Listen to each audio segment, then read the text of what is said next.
All right. But we have celebrities that are going to be on the show right now that I've been waiting for. So let's do it. Are they ready? Come on, boys.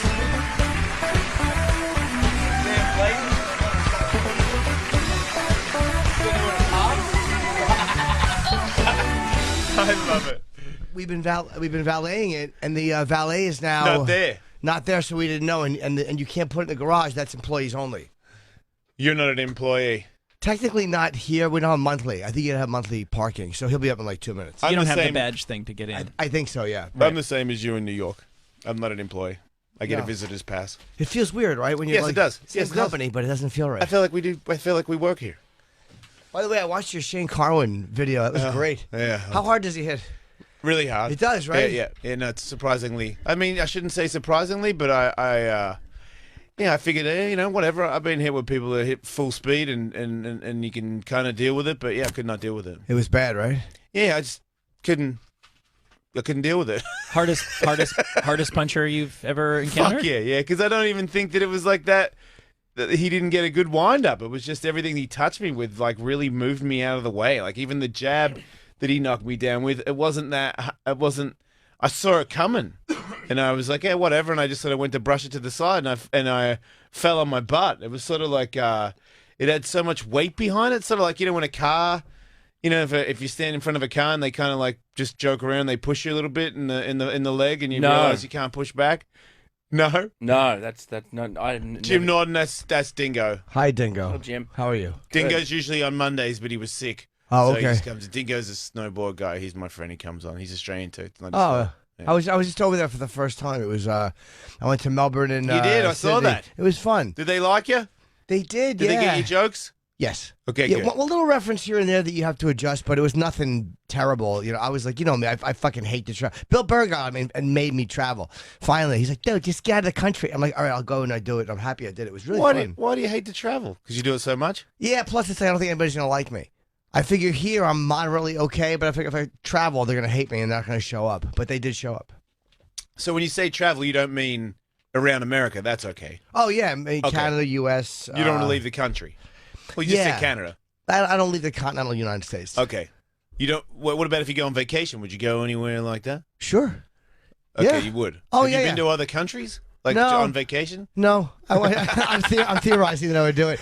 I went to I was in Iraq to do gigs years ago for Yeah. troops, and that's it. I mean, Australia recently and Iraq in 2003. I mean, you don't want to go to.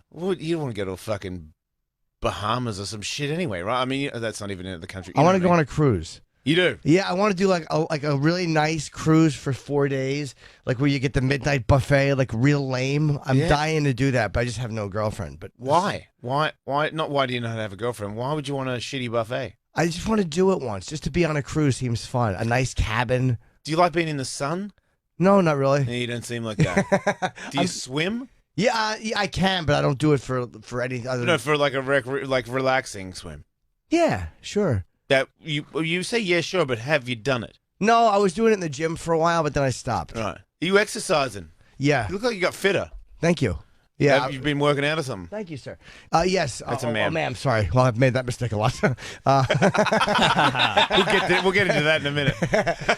Yeah, I've been going for I go like 3 or 4 times a week, but like the last month has been I probably put like 5 pounds on. Yeah. Do you get like that? Like where you put Fuck 5 yeah. pounds on, you're like, I'm fat again. Like Yeah. it's over. There's no middle ground. Yesterday.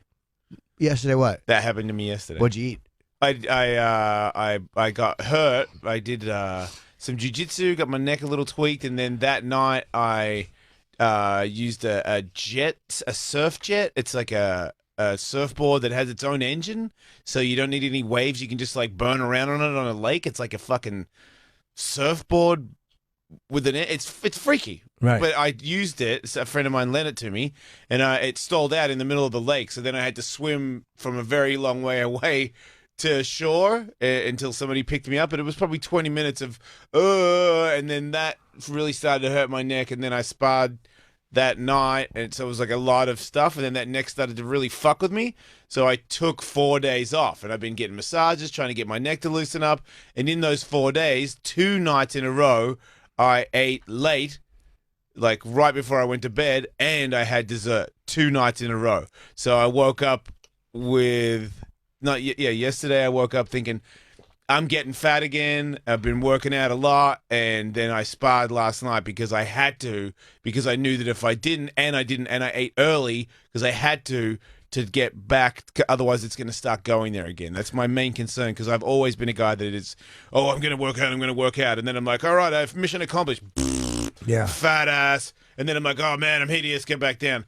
I don't want to do that anymore. I'm trying to stay there. So if the needle moves in any way, I got to get it back to where it should be. Yeah, my needle moves. That's a good way to put it a little bit. It's really weird, man, how like everything I do, I don't enjoy exercise at all. It's fucking literally just. What about MMA? You got a fucking podcast with Matt Sarah. I know, it's funny. Matt wants me to take it. One of the reasons I haven't taken it. Yeah, but he trains on Long Island. I can't go to Long Island. Oh, okay. But Henzo Gracie, all those guys are right in the city. But they said that and they'll train you. I'm sure I would have to. I wouldn't ask for anything special. I mean, one of the main reasons I haven't done it is my cardio is so bad because I have sleep apnea, so I'm always exhausted. And I'm like, I know I'll just fucking gas out 10 minutes into it. Sleep apnea? I've had 2 kinds of it. Yeah, it's terrible. I'm always tired. It's when you wake up. It's like my fucking face is trying to kill me. When I fall asleep, my tongue blocks my breathing. Yeah. And I also have the other kind, which is when your brain doesn't send the signal to breathe. So I literally just wake up. Every night I wake up gasping, so I'm always tired. Can you wear like some kind of mask or fucking mouthpiece? Yeah, thing? I got the mask. I wear a mouth guard to try to stop my tongue from falling back. But the mask I can't wear. It wakes me up. Like if I ever happen to be able to doze with it, just the air being forced in wakes me up. I feel like there's too much air in my lungs. Fuck. Yeah. That's gonna be a prick doing mornings. It stinks, but it stunk doing afternoons too, because I would just go to bed later and wake up later, but tired. It didn't matter. At least with mornings, you have like a real day. Fucking hell, man. That's terrible. It stinks. Do you worry? Does it stress you about dying and stuff? It makes you higher risk for stroke and shit. I do worry about that, but it's another reason I want to keep my weight down. All right. I get that, dude. I just I took a day off yesterday because the doctor called. I get a message saying, "Hey, your heart, stress test appointment is tomorrow morning," and I'm like, "Fuck, tomorrow morning," because it's a year every year, right? And a year ago I was in the afternoons, which means I was booking it in the morning so I wouldn't fuck up the show. But now I moved to mornings, and now my appointment's in the morning, and I'm like, "Fuck, I'm gonna cancel everything." And then I was like, "Wait, I can't cancel everything because you and Sam are coming on, and I really wanted to talk to you guys." And I'm like, I'll just cancel that, and I'll get it another day. And then Will called me and Andrew, and they were like, "Dude, don't fucking cancel your heart stress test. Like, fucking go. Jim and Sam can come on tomorrow." And I was like, "Okay, then I'll do that." But I worry about it in there. I worry about when he's testing me. They do every time they do my just my heart rate and all that shit. I'm like, they're like, "It's something over something." I'm like, "Is that good? Is that?" She's like, "Yeah." I'm like, How good is it?" They're like, what do you mean?" Like, I'm like, "Is it pretty healthy, or is it a little bit stressed? Does it seem like I might be a little like I might?" She's like, "It's really good." I'm like, "Okay." And then EKG, "How was that?" "It's good." "How good though? Like, did you see any hiccups?" Like, I'm super worried about it. I'm really trying to I'm like, if I'm gonna die, I'm gonna die. Yeah. But it's so hard to just believe that and go with that. It gets scary after a while when you start seeing your friends drop dead. Like, I've had friends not just die of drugs, which is easy because and like Greg Joel died of drugs, but it's like, yeah, drugs kill people, and it seems controllable. Like, if you don't do it, it's not going to kill you. Patrice didn't die of drugs. Patrice didn't die of drugs. He died of a fucking stroke. And then Otto, I don't know if you knew Otto and George. He's a fucking really brilliantly funny guy. He died of he had like meningitis on a flight or something. It was some weird thing. And then, like, he just was never the same. I don't know if I think it might have been a heart attack or something. I'm not even sure. He died on the plane? No, in his sleep. Like, a year later. Like, he went to the hospital in Canada, and then I guess he recovered, but never fully. His system was just weakened. Wow. And I think I'm going to guess it was his heart. You got to make the most of it. That's all I get from it. It stinks. What's your family history like? They're up. My father's got, I think he had prostate cancer. He's alive. My parents But you're talking about him in the present tense. That's good. That's a start. He's good. Heart attacks more, which is fine. I just don't want a stroke. That's all I want. I just don't want a stroke. Why would you prefer one over the other? Because a stroke can lock you in. That scares me. To get shut down like that, where you just can't move, and all you can do is move your eyes, and your whole body can't move, but you can feel and hear everything. If that happens, make sure you tell Katie I need heroin. Lots of it. Because I'm back. You know what I mean? I'm not going to meetings anymore. Like, fuck off. So I don't have a story to tell. Just give me drugs. No, give you me make- tons you- of drugs. I forgot you were in. Point. I had an uncle who passed away like a week ago, and he'd had a stroke, and he was very, very old. He had a good long life before that, but yeah, for about 5 years, I was visiting him in a hospital and having a conversation, him starting a sentence and then getting really fucking angry at himself that he couldn't figure out how to finish it. Yeah. That's not a great way to go. Yeah, strokes are awful. We're talking about, hi, Sam. We're talking about strokes. Oh, good. Yeah, it's all your fault for your parking and shit. Now we're talking about strokes. If you had been here earlier, we might have been in the clear. Did you talk about Randy Travis? No, I forgot about that. That was sad. Is that a wrestler? No, no, but that was a good didn't take guess. long. Yeah. That was a good guess. No, he's this country music guy that had this beautiful gospel voice, and then like 2 weeks, and then he had a stroke. He's like a severe alcoholic. Oh, yeah, that guy. Yeah. He ended up being a severe alcoholic. He Yeah. got arrested like for being naked That's at a country, 7-Eleven. Yeah. Yeah. And That's then he real had a- country, not pop country. He had a severe stroke, and he showed up like a couple weeks ago at like a country music Hall of Fame thing singing, and it was just like, dude. Dude, what? He couldn't sing? No, of course No. not. He had a stroke. Well, then why would they let him do that? That's what I'm saying. Like, just let it How bad live was on the it? album. It's terrible. It wasn't good. It wasn't good at all. terrible. For a radio show, it was great. yeah. That's like, what's the guy, the Dick Van... Dick Clark. Yeah, Yeah. Countdown, like why are you making him count fucking Happy New Year? Like, dude, the guy's like, that's not a Happy New Year. That's a sad New Year. Yeah. And even when they're like, well, it makes them happy to be Yeah, able what to do- about us? Exactly. It bums the rest of us Yeah, out. you had your turn. Like, you had a fucking really long turn Right. too. Longer than anybody in the history of counting shit down. Right. All you ever had to do was count shit down, and now you can't count anymore. Then he did a disco show before me and Dingo were aware of the world.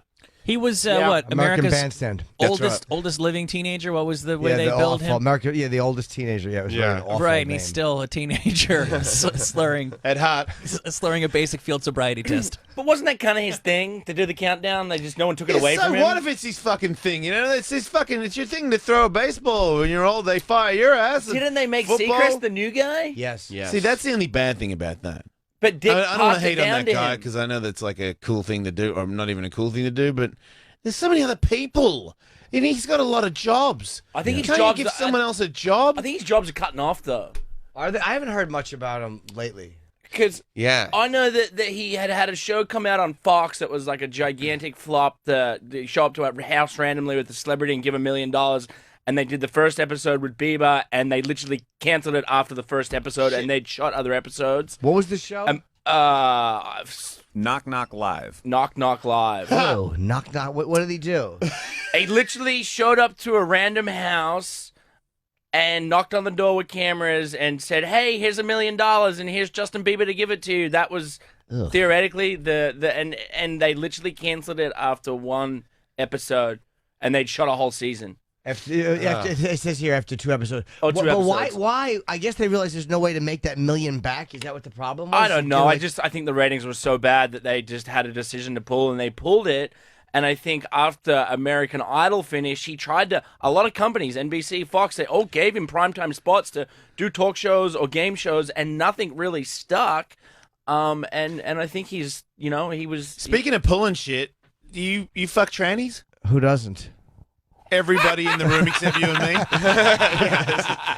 There's 3-2. We're outnumbered 3-2. But we have better stories. As far as we know. Yeah, we don't. There's a huge possibility we could have gone there. Me and Michael just have never. I don't know about Michael, but I reckon you might accidentally got there, just wasted, and probably got a blowjob from somebody in you Europe. didn't know. In Europe somewhere, it's a possibility.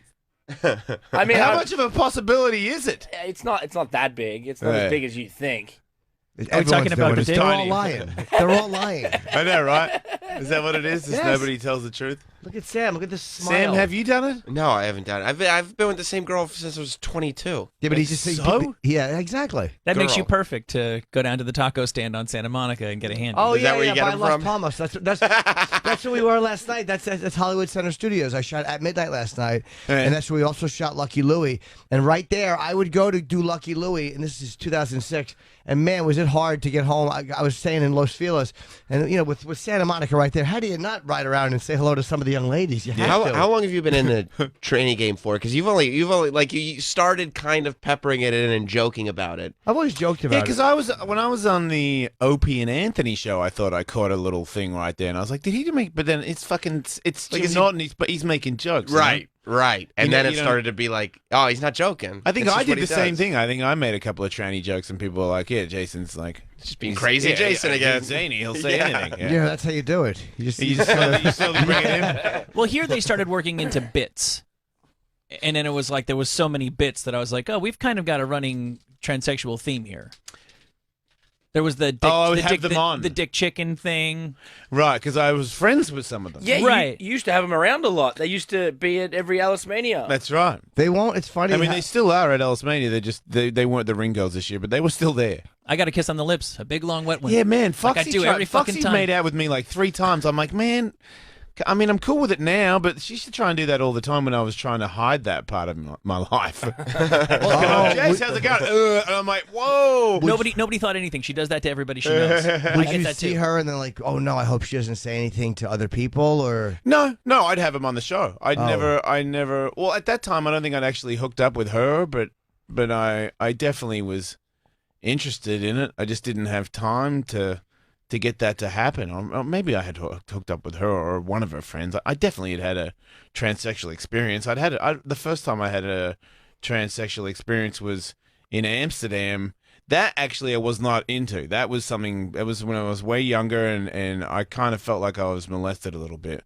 I got a black transgender lady in Amsterdam, thinking it was Out of a just window? a black lady. Yeah. Oh, that's where, yeah, it could happen. Gave her the money, and then she started jerking me off, or whatever, and she starts to turn me around a little bit. I've told the story. It was, the suction thing, where she's like turning me around. I'm like, what is she doing?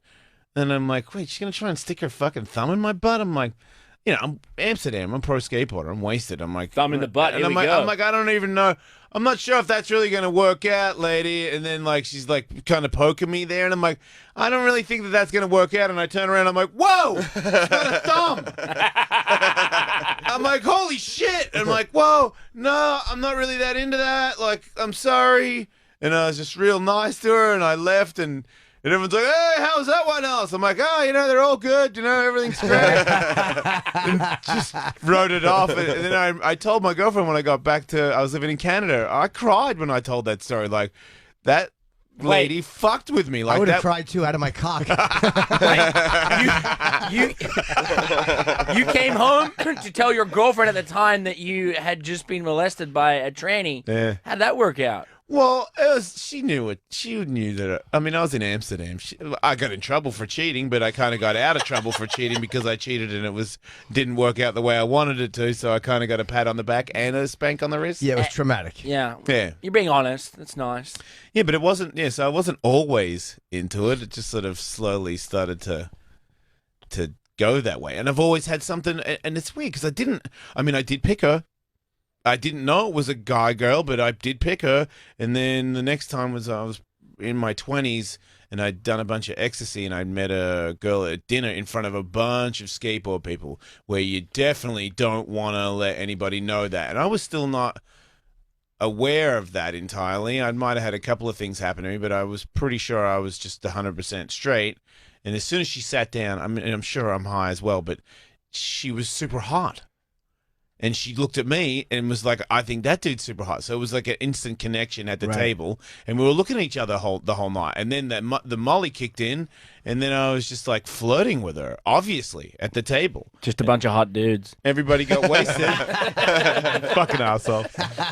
And then I just left with her in front of everybody. So everyone can make up their stories on what happened. They don't know what else happened. But, I mean, it did. We actually she snuck me into her brothel because she knew people there. And then we fucked in there because I think she had a boyfriend. It's weird. Like I would say for me, it was in early 20s before. But at one times I really didn't know. There was a lot of times I didn't know, and it did freak me out when I first heard. New Brunswick cop told me I would always check. He said, make sure that they're not dudes. So I would always feel the breasts and make sure I would let me feel your breasts. And when That's they old let school. me, but yeah, that was old school. And then he goes, Because yeah, these days, that won't help. Yeah. it didn't even help them because they had breasts. And he goes, yeah, but they get implants. I was really naive, and so I'm like, oh, it didn't occur to me. I was so stupid, and that was So you thought it was like really old school, like socks with rocks in it, just pretending to be breasts. legitimately, I didn't. Yeah, I thought it would be just like a stuffed bra. She had an attraction to it, though. Oh yeah, Like, yeah. accidentally, it's not on But purpose. even on purpose, in teen years, like Sulka. Do you remember Sulka, old school trans porn star? Yeah, she Oh, was the one that ate the shit? That I don't remember. No, that's Divine. You're thinking of the okay. John. No, nobody had a thing for Divine. No, Okay. no. Sulka was like a legit porn star. No, that was no, but I knew. But I really didn't know when I was getting hookers in New Brunswick. Like I might have even been like 19 or 20. I had no idea. You don't get hookers now, though, right? Occasionally, yeah. Man, I'm gonna on Friday. Our new podcast comes out. I recommend you don't listen to it if you want to get hookers anymore, because this lady that came on, it was in that community, but she was what is it? Well, called? we should clarify. She was born a woman. She's still a woman. Yeah, she's a woman In the but she's prostitution community. Yeah, in the prostitution racket. Okay. Yeah, thanks for that, Michael. Well, look, I think maybe transsexual prostitutes. Look, I think that the ones that Jim's talking about that are around Santa Monica, I'm pretty sure that they don't have a pimp. You know, they're kind of running their own game over there. I think it might be a little bit different when you're and I've seen those ones. Those ones I will not pick up. I have not picked Right. up. I have picked up a girl there before with my girlfriend, and it was a girl. And even that was pretty fucking rough. Are you talking about the sexual trafficking angle? Of it? Yeah. Yeah. That's something that freaked me out a lot. Because you can't tell which one. You might think that your one isn't sort of been pushed into this, but oftentimes from what this lady was saying, Her name is Rebecca Bender. If Yeah. people want to check her out, and yeah, she got caught up in a situation with a guy that was her boyfriend. Then all of a sudden, he kind of turned her out, and she couldn't get out of it for years. Oh, okay. Wow. Yeah, that kind of that does freak me out about that. Let me clarify. Some of the pay for play stuff I've done has been with people who say are in the adult industry. yeah. Oh, okay. Yeah, so have I. So that's basically there are people who have done some. We video. probably fucked the same people. Oh, probably a few, yeah. You guys are Peter pals? Yeah, they call it. They call it. No, they call it. And there's also a website which I won't say on the air, where any girls I paid recently, like in the last say 2 years, is from this website. But there are people that you actually find you can find out like their real names, and you talk to them as real people, and they're actually women just trying to make a little bit of extra on the side, and you get to actually know them as real people before you ever meet, Right. and you understand kind of, oh, this is who they are and what they're doing. Yeah, I know a couple of porn stars that do that on the side, little extra stuff. Well, not even porn. It's amazing how many people do it who are not in the industry, It who are is, right? literally just trying to make. I've had 2 girls who I met legitimately dating, because they were fans or because they knew my act or whatever, and then both of them, with no connection to me whatsoever, wound up on this other site, and had zero connection to me, and so I know for a fact, because I know how I met them, Yeah. that they're not prostitutes. It's not what they do for a living. But if you go to all the trouble of like meeting them and talking to them and doing all that on this website, why go to a prostitute? It sounds Well, like a no, no, dating no, website. That's that you what don't I'm fuck talking about. those ones. That's what I'm talking about. When you're saying, have I paid for a prostitute, I'm just kind of saying yes. Yeah. But you've never dated a girl and then seen that she's turned into a prostitute and then called her and paid to fuck her again. No, have I? No. Okay. But that whole sex angle, it's funny, man. It's the whole human trafficking thing that freaked me out so much. Yeah, I had no idea. It's really it makes it very hard to do something like that and not think of it. So you will bang a fan though? Yeah, why not? Sure. I prefer to, because they know me and there's nothing shocking about, oh, no, she's going to Google me. You know how many times I've been on Ryo or one of those apps, a dating app, and all of a sudden they're like, I Googled you. I do a bit in my acting, but it's really true. They Google me and that's it. I'm fucking finished. Why would you be finished? You'd be a bonus.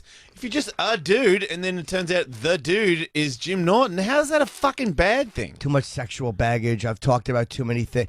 People said they want honesty. A lot of but very it's- filthy stories. Yeah, a lot Pop of up them. very quickly. Yeah, they do. And they don't like that. They don't like that. Yeah, I wonder if I was single, how fucked I'd be.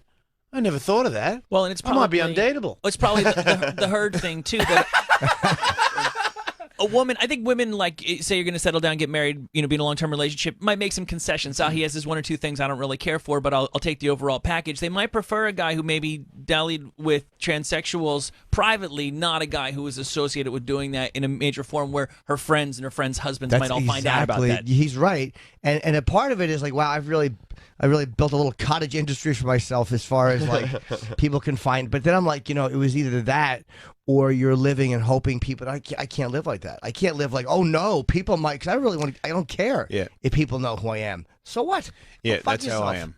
So Yeah. it annoys me because everyone, I see so many ugly things that are under the surface for people, or secret things that are under the surface, and it's all about being ashamed. That's what everyone's afraid of, is being shamed. And it's like, I've always had that. I've had that ill in my stomach feeling if someone's going to figure out who I am. Yes. And I feel like that like would make me die earlier. The stress of I've literally felt a physical fucking like, oh my God, for someone might figure out who I am. I'm like, wait, I'm not murdering anybody. Like, I'm not like waiting around a corner to jump anybody and steal their money. Like, I'm actually not doing anybody any harm. Like, I might be doing myself harm. That's definitely happened a bunch of times. But to finally just be like, there's all kinds of things that I'm into. Like talking to Sam on his show before you guys united with all your fucking drama that I so want to get into because I so don't understand how that whole thing worked. But I felt, I don't know.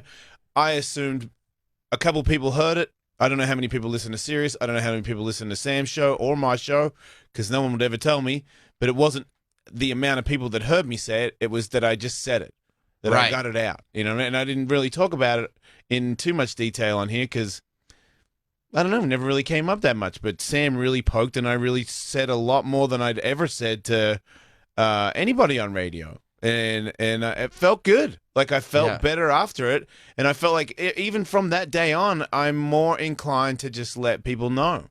Like I'll just say it. I don't mind. If someone's like later on, they'll be like, well, that's a bit weird. I don't want to hang out with that guy anymore. I'm like, that's okay too. Right, just don't then. it's this fear of being Just don't hang out. discovered, and it's really it's funny you say that because but even giving out information doesn't always make that go away. Like I've given out so much information, and yet I still feel like that all the time. So it's like this ill ease with myself. It's not even. I thought it was all about it's a secret, but even when things aren't secret, it doesn't matter. I still feel like that I'm uncomfortable all the time. Always. Still. Is Always. it just that if it becomes a habit early on for long enough, it never really goes away? Like the guy who thinks he's like a puny twerp and then he becomes this huge muscle-bound guy, but he always feels like the puny twerp inside? Maybe, yeah. It might be. I don't know, but it's funny that it's that just when you talk about things, it does help a lot. It does make things like, they can't get me with that. I feel like I almost need to do it because it's not. You do it once, it's not enough. You can't, like, then you think people might forget, and then you can go back into your lie again. Like, I need to make sure that it's not. You're just going to keep talking about it and talking, Right, so right. it's like, it's still there. Yeah. Right, okay. It's still there. Everybody say one thing you've done with the tranny. Sam, you go first. Radio. Very smart. Well played. That's great. I've done something similar, but there was a mic in my face. Put a windscreen on that. Yeah, my peas are popping. I think when I've done stuff on other people's shows that I feel would be less inclined to understand it, that is a challenge. You know what I mean? Like when I do a run of stuff in New York and I'll go on Sway for instance, and they want to ask me a few questions, I'm like, don't ask me that question. Please don't ask me that question. I don't want to talk about it in this room because I feel like this room's gonna go, oh, fuck that. Oh, I see. Yeah. I Yeah. talked about that on Sway. He asked me about it. Training? Right. Oh yeah, yeah. And did the rest of the room just sort of go quiet and nod like, cool, that's very interesting? Yeah, in a way, but it's like I know that so many, because I know so many of them girls like you do, and so many of the people that they've hooked up with that are not public, and I would never say name. I just wouldn't do it. But it's almost like I could care less if the people in that room didn't like it. That I really felt, Yeah. and they were great. I mean, I see them every day. They're nice people, so they know me and I know them. And if you own something on that level, what are they going to do about it? Yeah. No, I'm gonna. I cringe and I don't look forward to it. You know, look, I wasn't looking forward to what Sam was. I wasn't exactly sure what Sam was going to do, but I had an idea that he might poke around there a little bit, and I sort of had come to the point where I was like, you know what, I am fucking sick of whatever you think. I'm sick of it. I don't care anymore. Like but I obviously do a little bit, but because otherwise it wouldn't affect me at all. So I do worry about it. I do worry about it's like I feel like it's the show. Like you're an egotistical maniac who's the most insecure person on the planet. So it's two people. I'm like, I want everybody to listen. I'm like, if you don't listen, fucking enjoy your life. Who cares? Right. I want to be the champion of the world. I don't want to be the champion of the world. I just want to fucking be happy. Like, just weaving in and out of bullshit all day. I'm fucking super gay. I'm not gay. I'm not gay at all. Fucking just. But it's weird. But the feeling like a liar is worse. Yeah. Feeling Okay. like a liar or a fraud is worse than any embarrassment of anybody.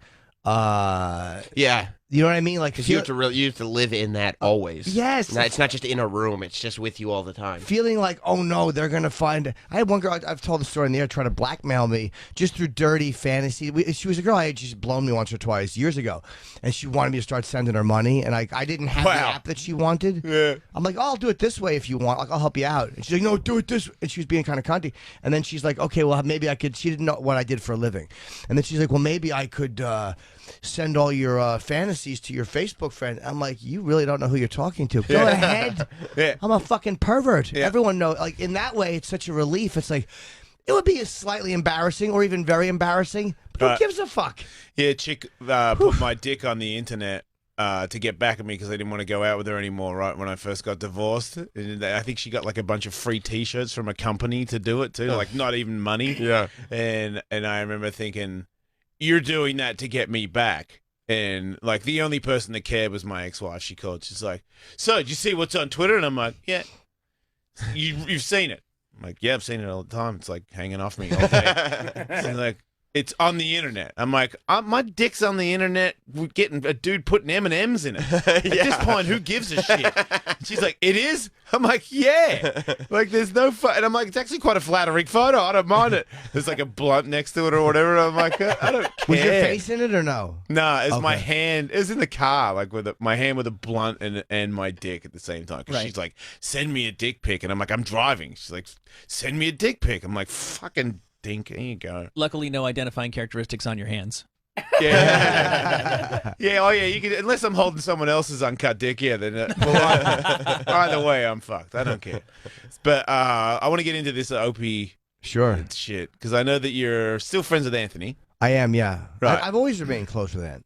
It's funny, ever since I was on Sam's show, I never listened to the audio of you guys shitting on me. And I didn't want to because I felt like I deserved it, and whatever you said, I had it coming to me, and I don't want to be like, oh god, that was a good one or anything like that. So I listened to it, and I was like, I didn't even think it was that bad. I thought everything kind of made sense.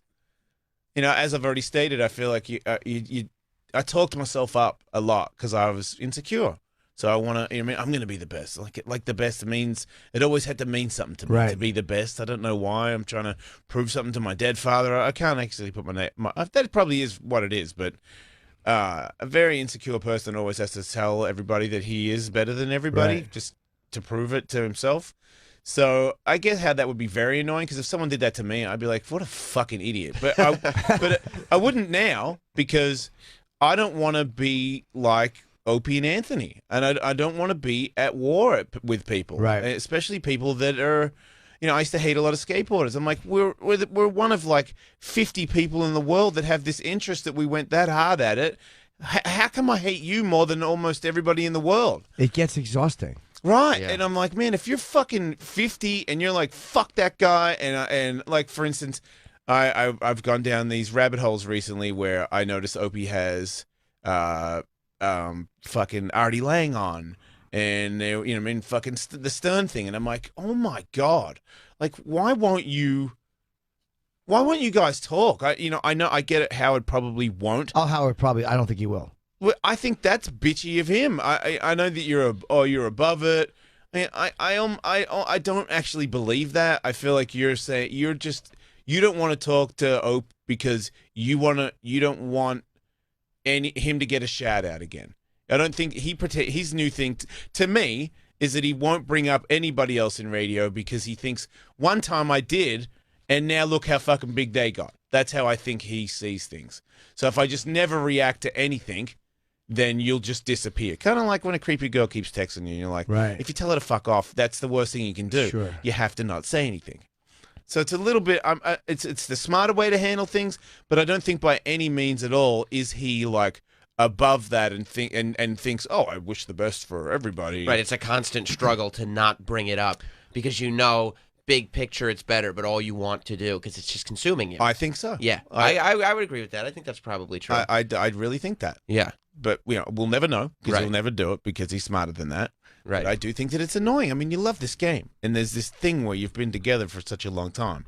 But anyway, they don't like each other, Opie and Anthony, and they leave. Right. And you're there for it. And I've even heard when I would go on there that you guys didn't. There was a thing where Opie and Anthony didn't like each other for a long period of time before anybody knew. Yeah, you could hear it at times. They were really good at just. It's a weird thing, man. In radio, as you know, it's you have a partner, and it's like if you guys are mad at each other, you have to communicate on the air the next day. And they were masters at it. Like, there's a lot of radio duos that don't get along, but O and A both really were good at just clicking on the air. They sound amazing on the air. They just were great at doing that. At times it would bleed through. And there was times where it even caught me off guard. And I'm in the room with them every day. And then there's times where it would catch me like, oh, okay. When they were on the air or off? When it would bubble up over the air, on the air. But it was really, Anthony was much better. Opie's not really good at hiding it.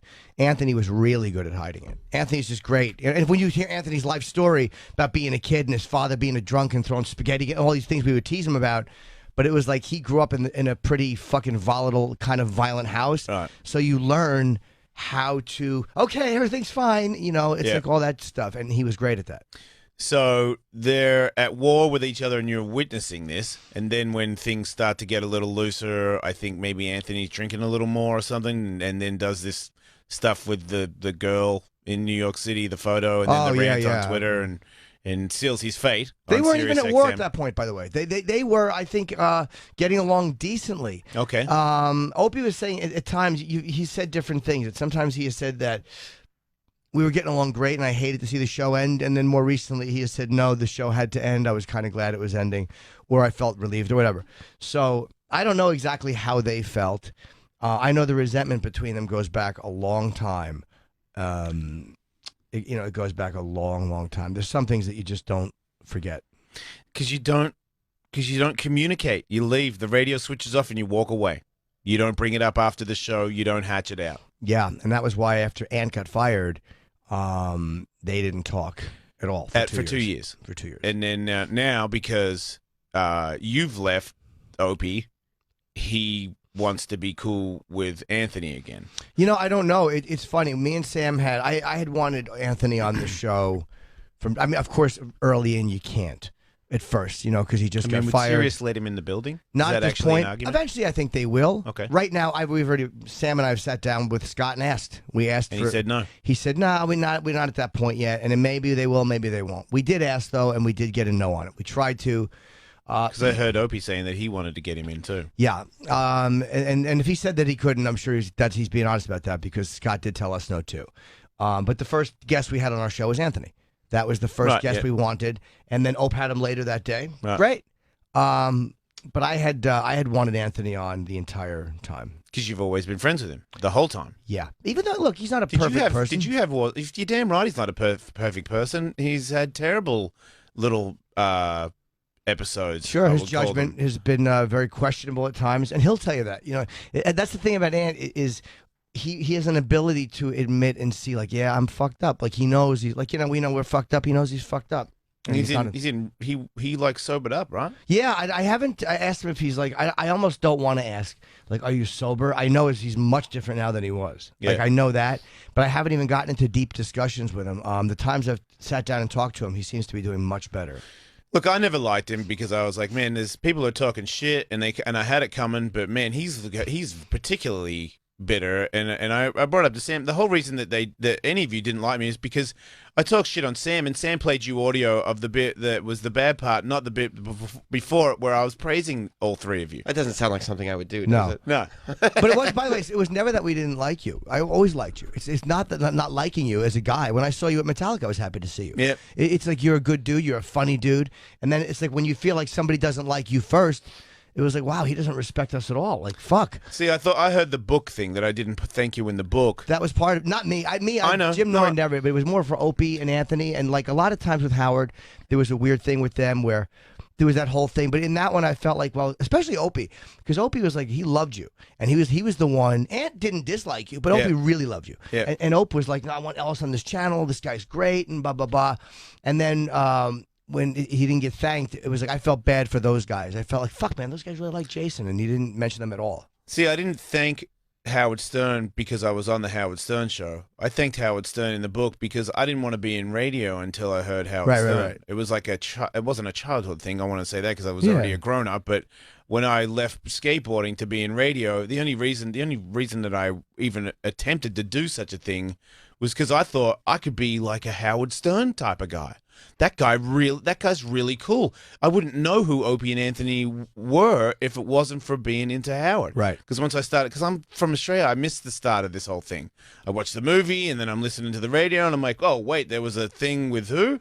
They didn't like who? And I'm like, oh, okay, I'll listen to these guys because these guys they got into a war and they were number one in other areas. Right. I was not aware of any of this. And then I started to like them. But I called Anthony once because I realized that, I didn't, being put on the Opie and Anthony channel didn't register with me. I didn't really see it. I didn't get any.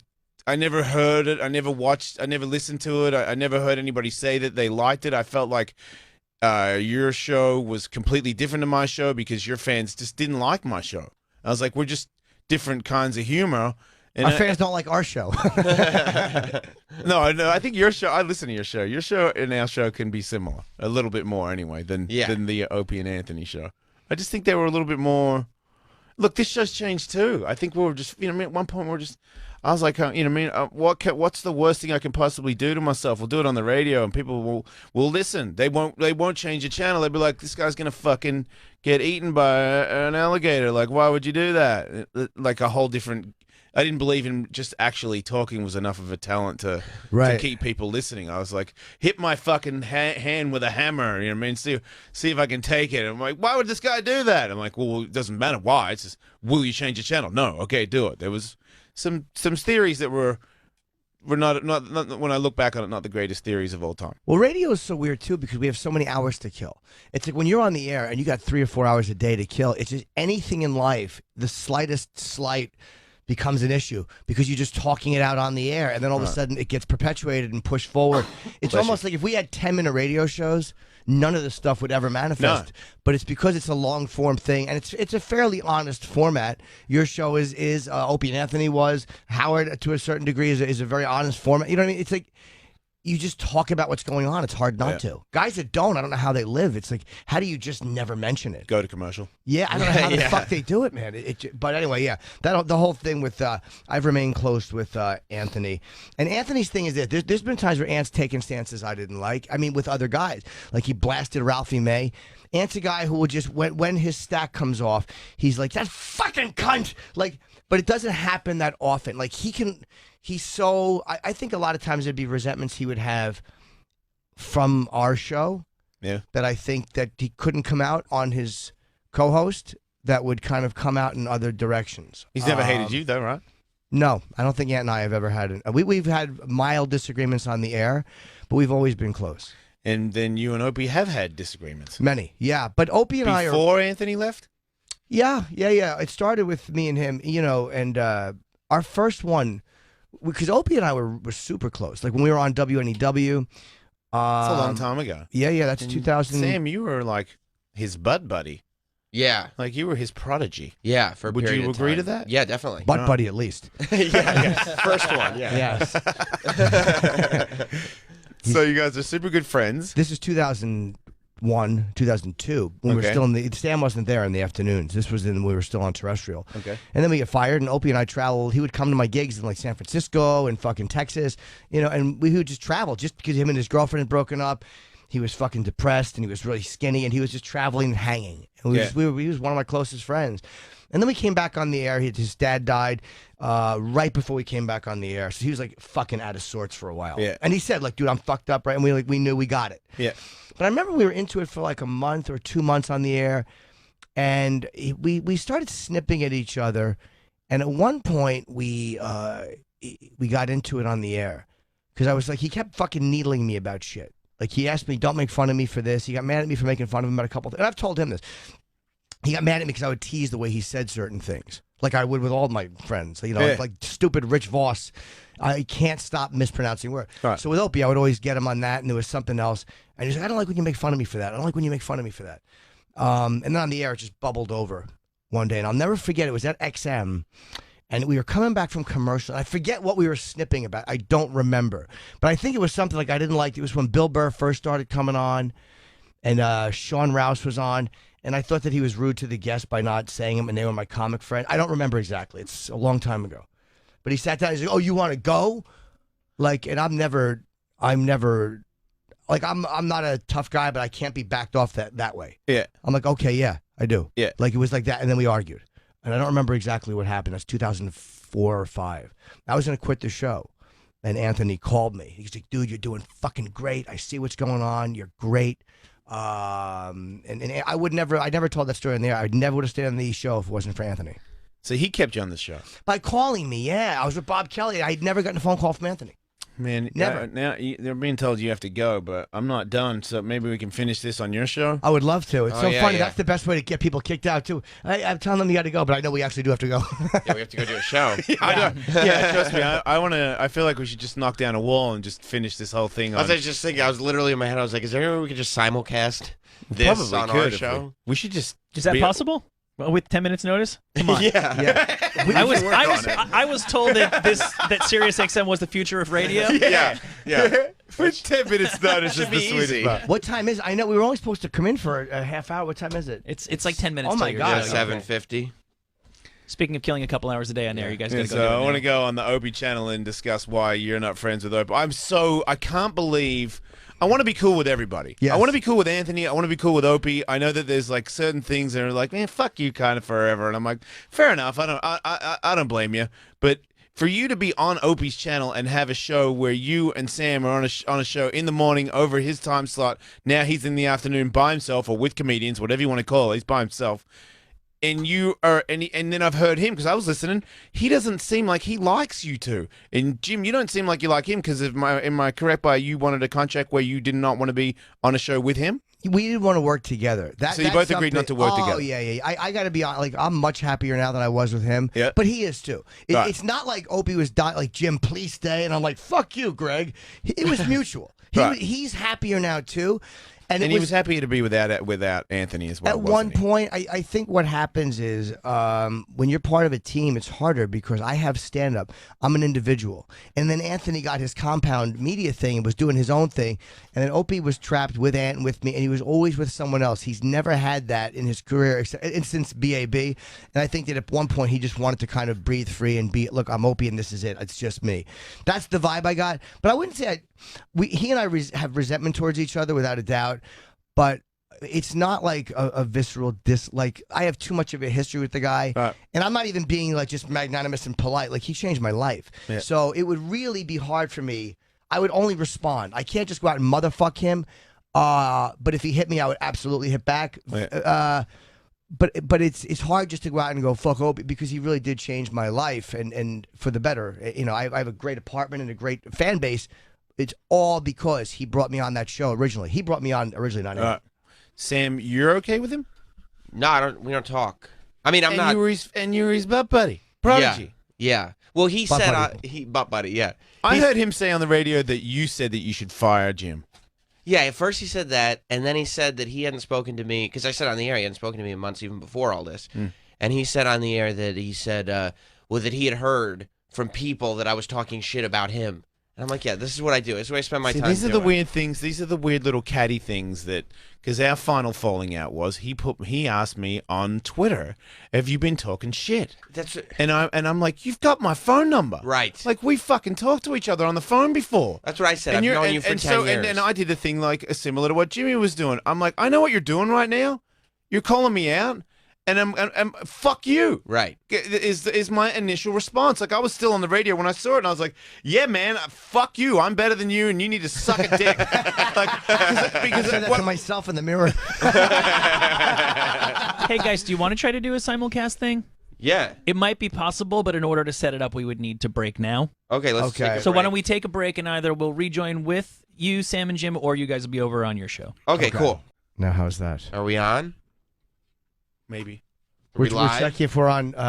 We're simulcasting with Jason Ellis. It's Jim and Sam and Jason. Yeah, welcome to Jim Norton and Sam Roberts, or the Jason Ellis Show, depending on which channel you're listening You're either to. listening to Jim Norton and Sam Roberts with guest Jason Ellis, or the Jason Ellis Show with the two assholes that haven't left yet. Yeah. I think it's your show. Let me come walking in. Oh, Jason! Hey! You guys are awesome. Thanks for having me. Thanks for joining us here. Tully, come in. You got to check these guys' show out. Oh, here comes Tully. Tully, welcome. Nice digs, guys. Look at you guys out here in L.A. Yeah, we just wanted to put a bunch of wolf knife stuff up in our studio. Make me feel at Yeah, home. No, I yeah. appreciate that. No, we were doing like the first hour with Ellis over here, and then we Over went there. over there, depending Now on you're here. Yeah, I'm here, and it's great to be here. I got to tell you guys. It's Thanks a for much having me. nicer studio. It's- The one we've been in is not bad. It's not what we have in New York, but there's a few real shit ones here. So we kind of prefer being here with you. yeah. You guys can use this if you want. We're on the at the only same- problem. Yeah, that's what I was going to say. There Yeah. could be a problem. Yeah, we're on We'll simulcast over and over again. Just every time we come out, Change we're the doing name of your fucking Twitter thing again. It's the Jason, Sam, and fucking Jimmy and Tully and every other jerk off in the world show. With I Dan think it Harmon. works. Yeah, with Dan Harmon. Yeah, we have Dan on Sam and Jim today. We have Dan Harmon and Bill Burr coming in today. I Yeah. love Bill Burr. Yeah, That's me great. too. I love calling him the comedian's comedian because I know he hates that. Does he? Yeah. Ah, down! Yeah, Bill, So Oh, where man. were we? Yeah, I'm not talking. You're talking. It's your no, show. we were talking. Yeah.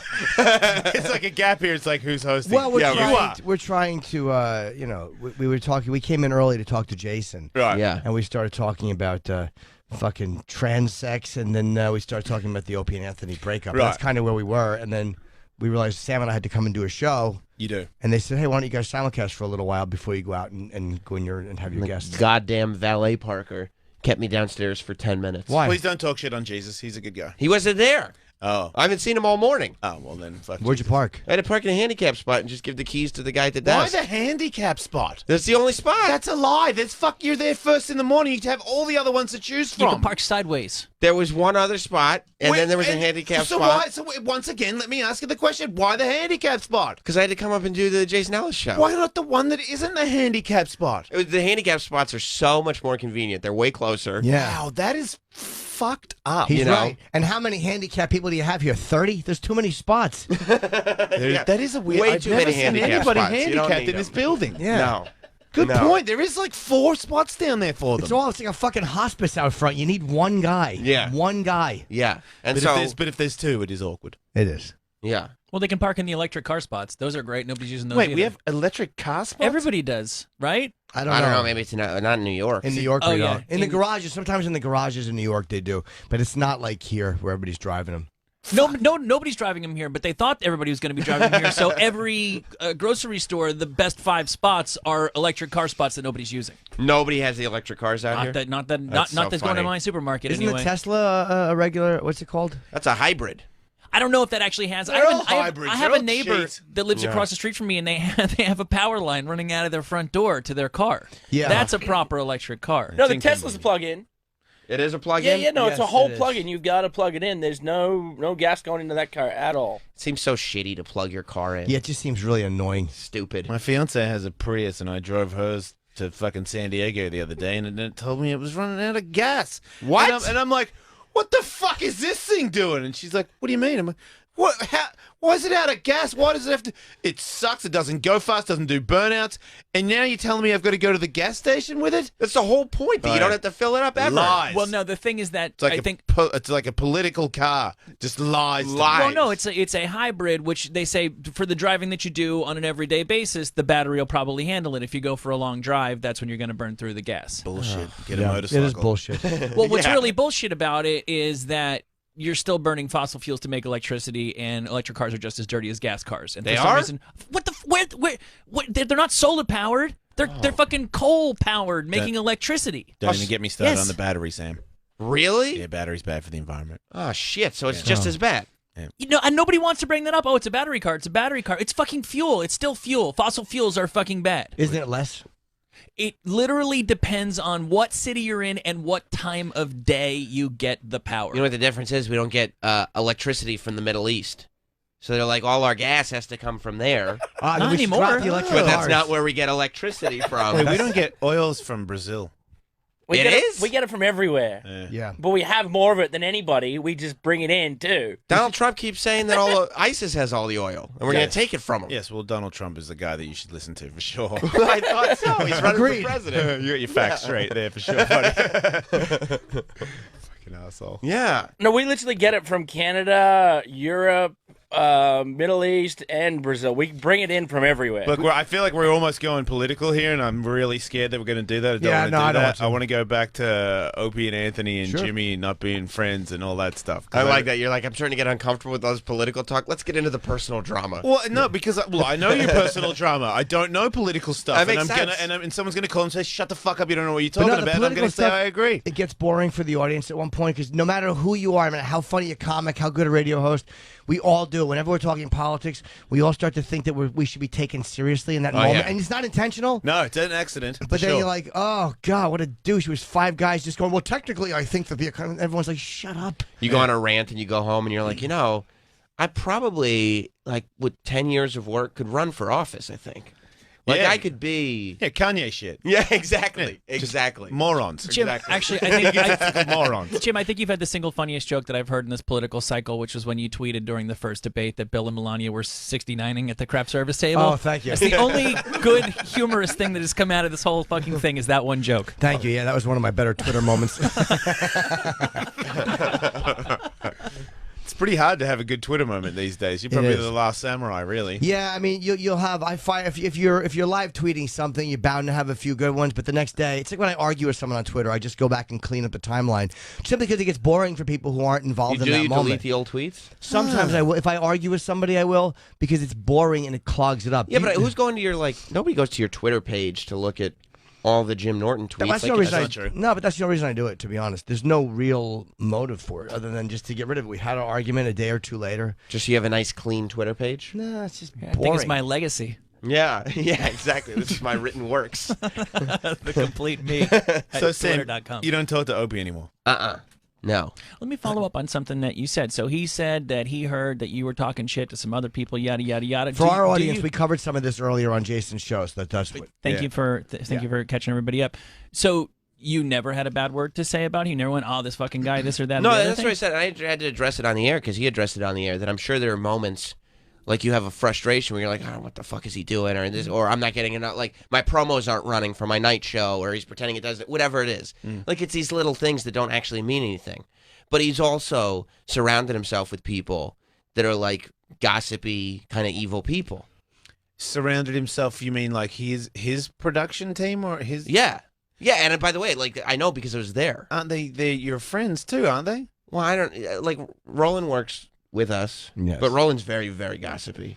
Yeah, Roland works. Roland's a weird, gossipy guy because he just goes like, whatever. Yeah, he just kind of splurts out a sentence, and then like if you want to hear something in it, you can find it, and if you don't have to. Like he Okay. doesn't actually say anything concrete, but if you have an insecurity about somebody talking shit or somebody He'll doing mumble it something, out. he kind of mumbles something, and you're like, I knew it. I knew He'll it. mumble the confirmation. Right, Right. right. And so it's like And he when- works on both shows Yes, because he's a talent booker, so he just books. for all of you. Yeah, but since Jim and I have started, I think he realized a lot of the drama that was kind of circulating around him. Yeah. So he's kind of cooled out on it and is just doing a really good job booking guests. He's staying out of the drama. Yeah. Because it Yeah. seems like I mean, Sam, you don't seem like a guy that really wants to be in it, but you do have if somebody fucks with you, you do take it personally and you never forget it. We were just discussing in the break. Yeah. And Jim, you seem like a pretty, I mean, maybe you could get a little bitter sometimes, but you seem pretty upbeat about your life or your career. For sure you do. I kind of go back and forth. I feel bitter and like I'm a failure, and I also feel really good and really lucky. I have very mixed emotions about all of it. And with Opie and Anthony, it's mixed emotions. My feelings toward Ant, and it's not. I don't know why it worked out that way.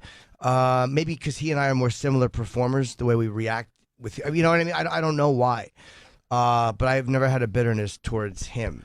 And Other than I was mad at him for his decisions when he got fired. I was like, fuck, dude. But it was just because I missed him, you know? he's not really a racist, is he? You know, I think Ant went down a bit of a rabbit hole the way Bobby Fischer did. Like, where you're so smart and you see something a certain way. And I think 80% of fucking Anthony's anger. Do you guys hear that noise? Fuck yeah, I do. It feels like we're inside a toilet. Oh, yeah, it's my life. Right. I think that's. I'm just so glad Jimmy caught it before I said it, because usually when I say it, everyone looks at me like, dude, nobody can hear it, calm down. Yeah. I'm like, fuck, I can hear it. I think that's our channel seeping through. It's somebody trying to break the wall down so that we can just get this whole thing over and done with and do a giant show Right. as one giant family. Where we can all be butt buddies together. Let's Aerosmith Run DMC this fucking Yeah, I thing. know. We talked about it a bunch of times. We so want to do that. Ramming the mic stand through We the wall. so want to do that. Yeah. But yeah, is Anna Ray? It's funny, man. He went down a bit of a rabbit hole where I think a lot of his ranting comes to the way the press covers things, and it gets misdirected, like because the press really does cover things one way. Yeah. And I've gotten caught up in that. This fucking rage at the way they report racial motivation of white people different from the racial motivation of black. And it's just condescending, shitty white Yeah. people in the press. And I think a lot of Ant's reactions are to that because it's that was what started down this whole thing. Do I think he is a raving racist? No. Only because I've had enough personal discussions with him and enough interactions with him. But when you start seeing something a certain way and you're that smart and you can justify anything, it's really hard to unsee it. I mean, because I don't know him, and I just see those tweets, and I'm a guy that I will admit I overreact to people's racist comments. You're very sensitive about it. Yeah, I think I've slowed down a lot from it, because I think I'm just a little bit more even keeled all the way around. But Yeah. I used to be, which is, I don't know where I get it from. There isn't even a fucking black person in Australia. There is now, but not when I lived there. But I would always be very, like a white guy that dropped the N-word. I would go hard, and I've had people stop me. I've had people like, dude, you don't need to do that. Even in Australia before you got out here? No, only in America, but Right. but it made no sense. You know what I mean? Because Like, there was no foundation for well, I didn't have a black friend. I'm not black. Right. Well, why? But I'm the person in the room that's going to tell that dude to shut the fuck up, or he's going to get clipped. And everyone else, I've had a guy that knows me so well, a moto dude, Kerry Hart, good friend of mine. And we were riding moto together, and another guy was like, fucking, you know, and I was like, what the fuck?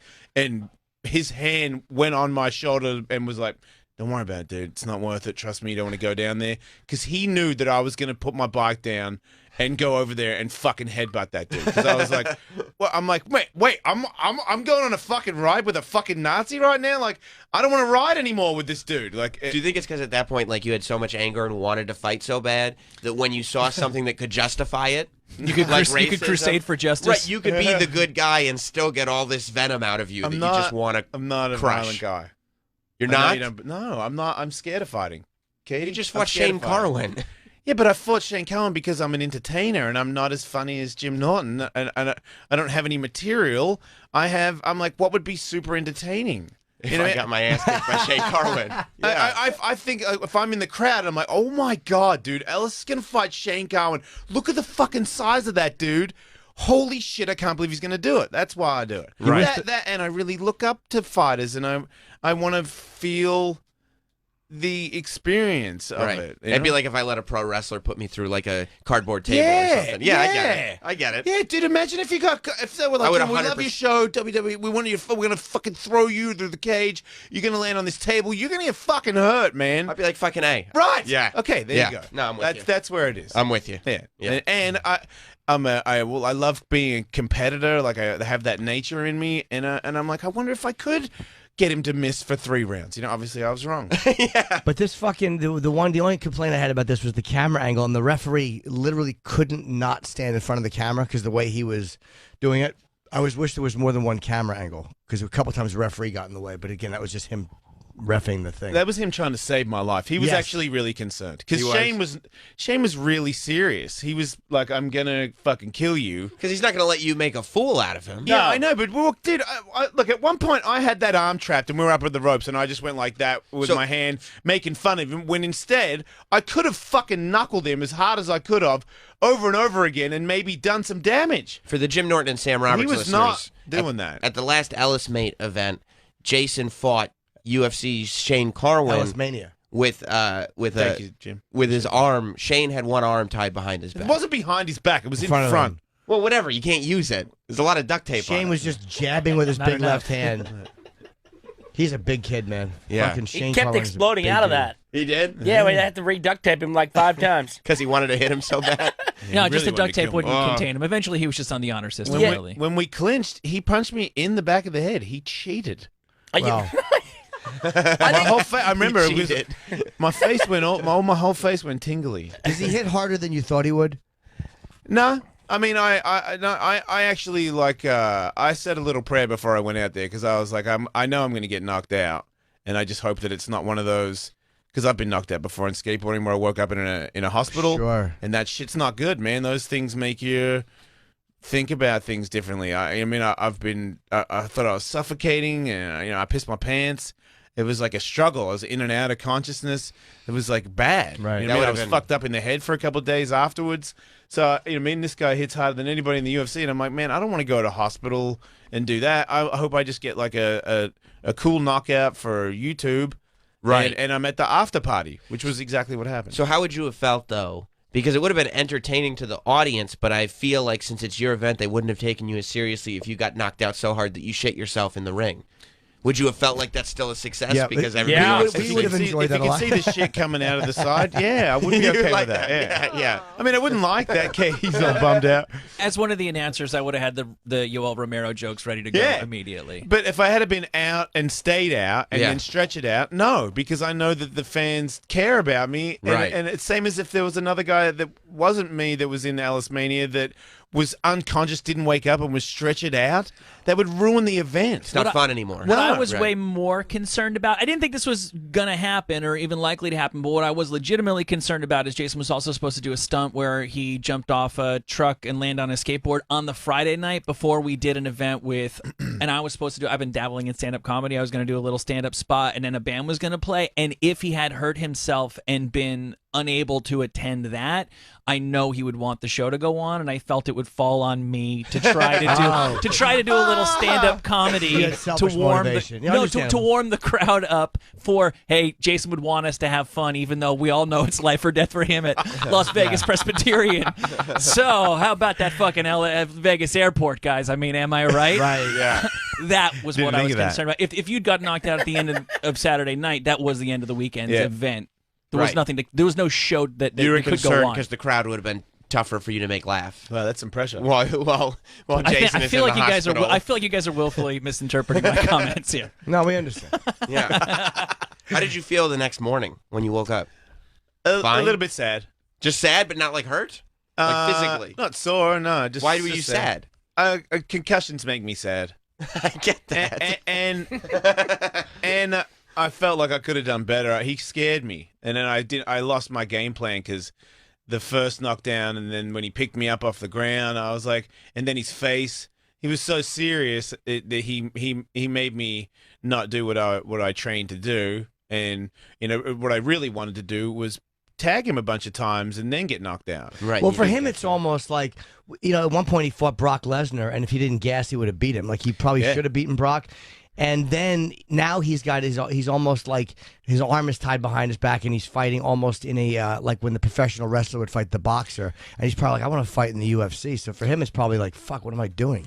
Well, he's coming out of retirement, and he knew it. Right. And he's like, I'm not going to have a video of me losing to some radio jerk off. Like, I'm going to smash this dude. So, Yeah. look, at the point I made it one round against him, he started talking to his corner guy about making some adjustments. And I'm like, man, this guy is not fucking around at all. and Like I, a little fucking around. You would have liked that. Man, Like, have come some- on. Like, yeah. Like a fucking every time he came at me, I was like, he is just looking for the knockout. He was thunder lipsing. Yeah, Basically, yeah. it was thunder lips. He wasn't playing games until after it was over, and then he was fine. Yeah, then he was all jokes after it. And he came to my room, started playing around. I'm like, man, I don't even like you right now. Like, you fucking destroyed me. That Will Smith movie didn't scare you from concussions? No, this is my life, man. This is it. Yeah. Do you ever see like Tully? I'm more worried about dying from my heart stopping or Yeah. something like that than, I really, if I make it to 80, my main thing every day is to like, come on, man, just think you're going to be okay, like, because I just think it's going to happen any day. Power positive thinking. I try, I want to, but I can't help not thinking that it's just gonna end. Then that'll be it.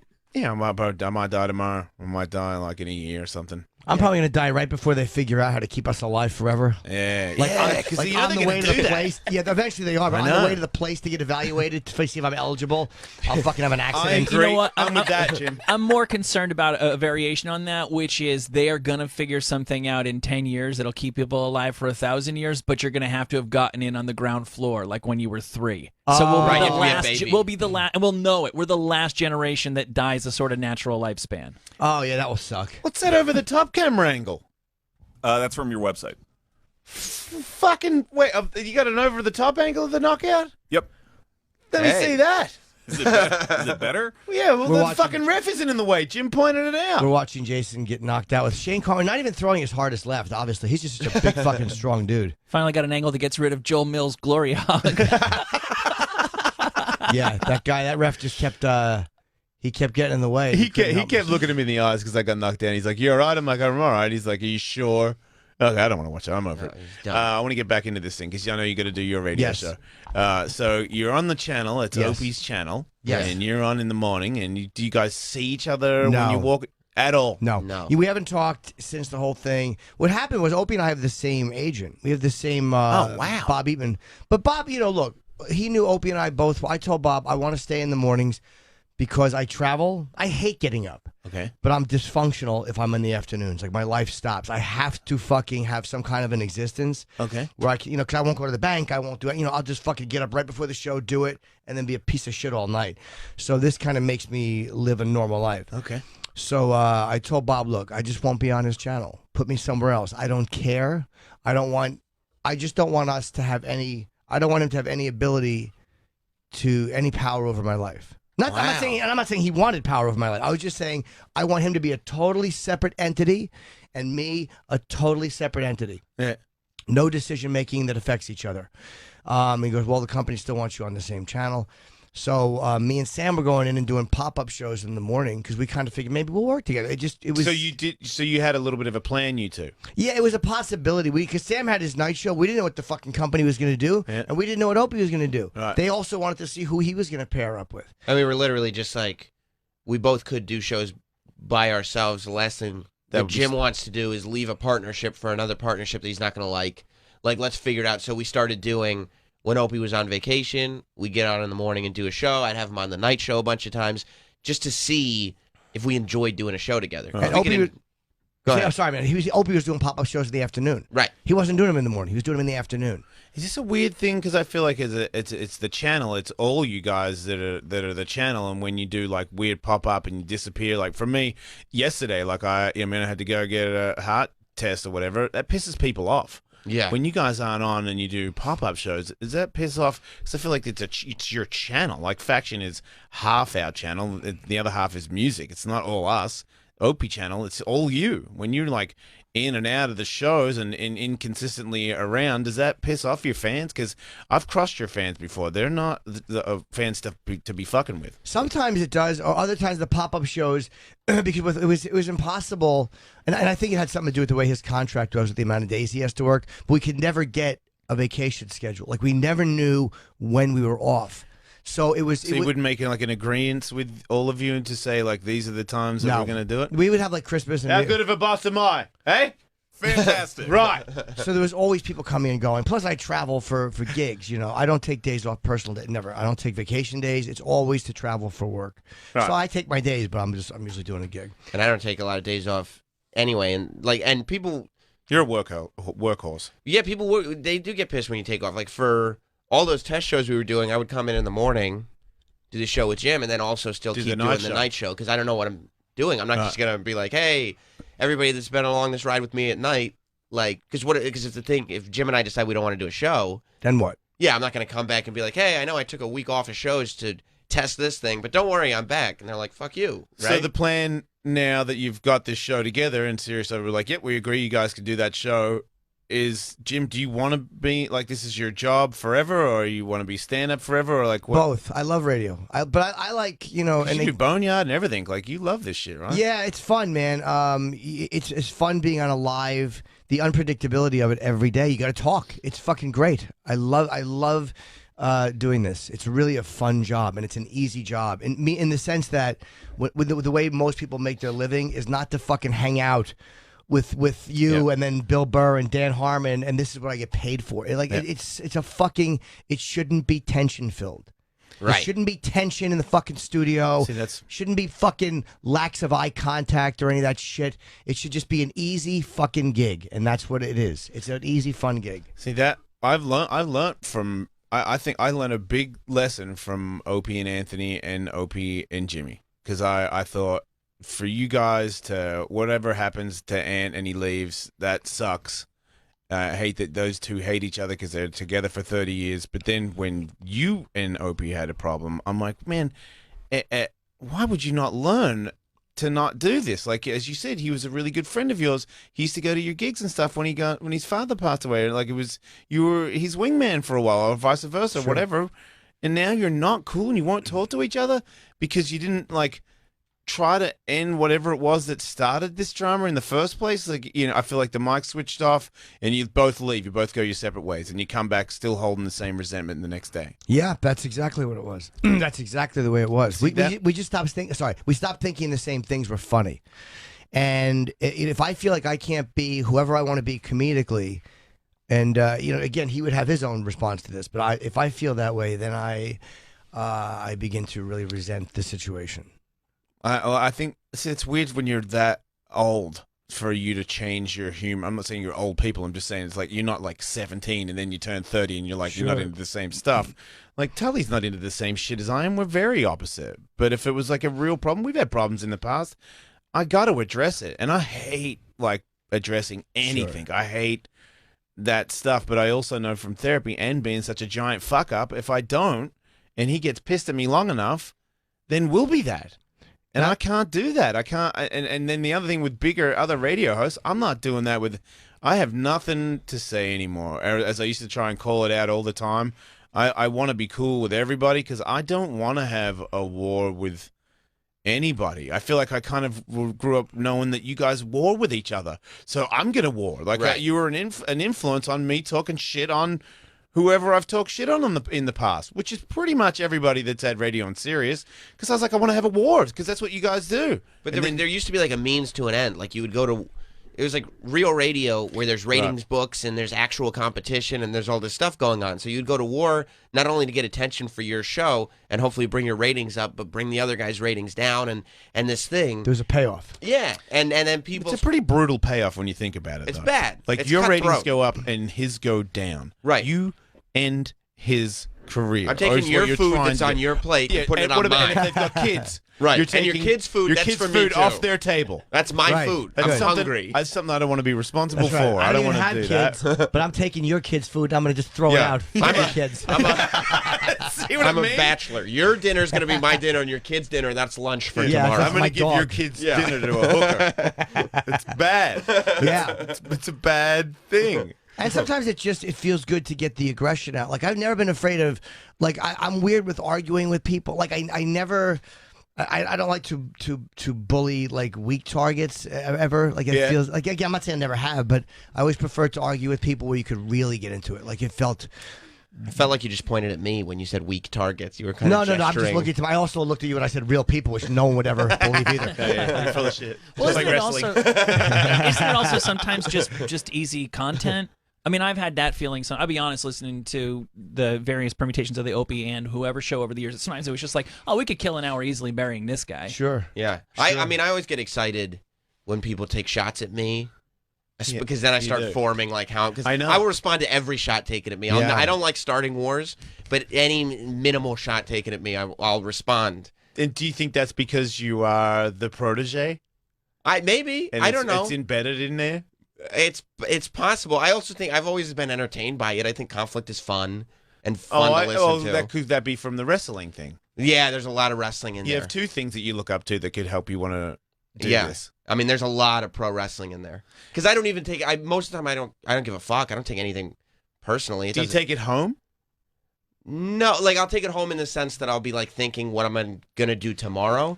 But I wouldn't go on Twitter and call . I'm saying, does it bum you out? No. Okay. No, not really. It gets me excited because I know tomorrow So I'm you know going to that- be able to. Are you bummed you and Opie don't talk anymore? Yeah, that I You would, gotta be. Yeah, because that was a real relationship. That's not just some guy on the radio like taking shots. Like if it's a guy that I don't care about taking shots, or if it's a guy I don't know, then it's fun. It's a guy you look up to. But yeah, if it's Opie, who I spent like years of my life with and got to know his kids, and he, See, this is my sad wife to me. was there when his fucking wife's water broke, like the whole Holy shit. thing. Wait, And so then it wait, just do they talk? no, What the fuck, dude? no. And like, so my wife's sitting there like, what the fuck happened? How bad? I mean, what did you personally do to him? I don't. Is it because you're friends with Jim? Yeah. Could Opie not like you as much, Jim, because you stayed friends with Anthony? Do you think there's something Of there? course. Yes. Yeah, but I would never not be friends with Anthony. He never asked me not to be either. But I was very clear and very vocal about my my disgust that he was fired, and my 'Cause you don't think that Opie stood up for him enough at Sirius? yeah, and Opie did again. To say that Opie didn't, he did talk to management. He absolutely did, but he didn't go as hard as he could have. But again, I don't think, to be real honest, especially when it first happened, he did not have the ability to save Anthony. And it's not that. I believe that. I don't believe that he fought as hard as he could have. However, I do not believe even if he did that he could have saved him. He didn't get Anthony fired. Because they were so freaked out by that and so scared. And I talked to to Scott myself, and when he was giving me his explanation, and I know him for a long time, I've argued with him about other stuff. It was That's one. fun, isn't It was a wall. It was a wall. Yeah, I mean, Scott can be really. He can be where you can talk to him and you can kind of get something done. Yep. And then there's other times where he's like, no, and you just know Yep. It's done. Yeah. that's finished. Yep. And I've had a couple of those recently. we had that discussion with him, and I'm like, there's nothing at that point. But Ant was my friend. He's still my friend. If you can't get Ant to come into Sirius XM, he's not allowed in the building. That means that Opie was not going to stop him from getting fired. Because this is Yes, Right. Absolutely, yes. Yeah, they have a whole liability fear thing, which is just stupid. But Artie Lang is allowed back in the building, Right, and that's- eventually will too. yeah. It just time. It takes a little time, and they realize, okay, this guy's okay. He's not going to do anything crazy. They're a corporation. They're fucking paranoid, like all corporations are. I get it. Well, That's all. I look. I'm not from business, and I have learned from being here for this long that there is a business thing that you need to understand. I don't take things as personal as I used to, because I used to just think if you're gonna fuck me over, you're fucking me over. There's no business involved. You're just a dick. Right. Now that Opie's cool with Ant, I don't even know if Can't you they're be- cool. As to be honest, I think it's a profession. I don't know how they feel personally. well, it's obviously it's a professional thing. Because why can't you all be cool now if he's cool? Because now we all like each other, right? Because it's hard if once people on the show it was kind of like it was a show of like, hey, these people are fighting against something, and these guys are really honest and really cool, and once you're naked, and people go, wow, that's what this is. It's a little harder for fans to unsee it. It's almost like if you're dating someone and you believe you have this amazing relationship, and you see her text messages, and she's saying to somebody else, I really hate fucking this guy. No matter what she ever says to you after that, you've seen that text message, and it can never be the same. And even if those guys could make up, the fans would always go, we've seen you naked. And I don't mean him or him, I mean them. And us, as me. So it's kind of hard for the fans to unsee that shit and root for you the same way they rooted for you. They can still like you and still think you're funny. But when Opie and I carried on, look, man, I like to make money. I like to pay my rent. I love doing radio. But we lost a tremendously funny part of the radio show, and it was never going to be, never going to be as funny without Anthony. You could tell when they talked to each other on the phone. That was the best part of Opie's show, when him and Anthony were talking to each other again.